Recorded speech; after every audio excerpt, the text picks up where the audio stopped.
Voilà pour les titres. Bonsoir à tous et commençons tout d'abord par ce choc et cette émotion à Ivry-sur-Seine. Hier, une adolescente de 17 ans a perdu la vie au pied des immeubles de la cité Hoche, tuée par des coups de couteau donnés par un garçon de 14 ans.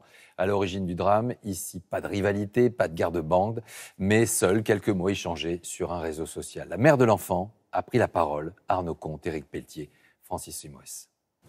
La détresse d'une famille, d'une mère.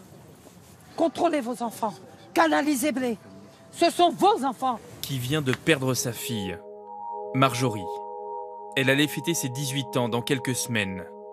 Poignardée dans cette cité d'Ivry-sur-Seine, hier après-midi, par un adolescent de 14 ans. Le garçon, il est parti chez lui, il est parti récupérer un couteau. Il est redescendu et il l'a poignardé en plein cœur. Quand je suis arrivée, elle était par terre. Il y avait du sang partout. Ils essayaient de la réanimer, mais ils n'ont pas réussi. Ma fille, c'était pas une délinquante. Ma fille, c'était une acharnée des études. Elle allait passer son bac bientôt. L'auteur présumé est arrêté quelques heures plus tard par les enquêteurs. Jamais condamné, mais connu des services de police pour des faits de violence. À l'origine du drame, une possible rivalité sur les réseaux sociaux qui reste à éclaircir selon le procureur.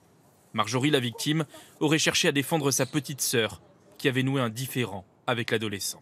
On a ôté la vie de ma sœur pour rien. Pour rien. Sous prétexte qu'elle est venue défendre sa petite sœur, ce qui est légitime. Aujourd'hui, on en est à ce qu'on prend des couteaux, des fusils. Vous croyez où, les jeunes? Vous n'êtes pas fatigués d'endeuiller des familles? Vous croyez qu'on est où? Dans un Far West? Vous regardez trop la télé. La vie, c'est pas un film. Une famille brisée qui clame haut et fort son incompréhension. Ce n'est pas normal que des parents laissent traîner leurs enfants dans les cités. Ce n'est pas normal que des enfants soient armés au jour d'aujourd'hui. Qu'un enfant vienne tuer un autre enfant. La garde à vue de l'adolescent doit être prolongée. Une information judiciaire devrait être ouverte demain pour homicide volontaire.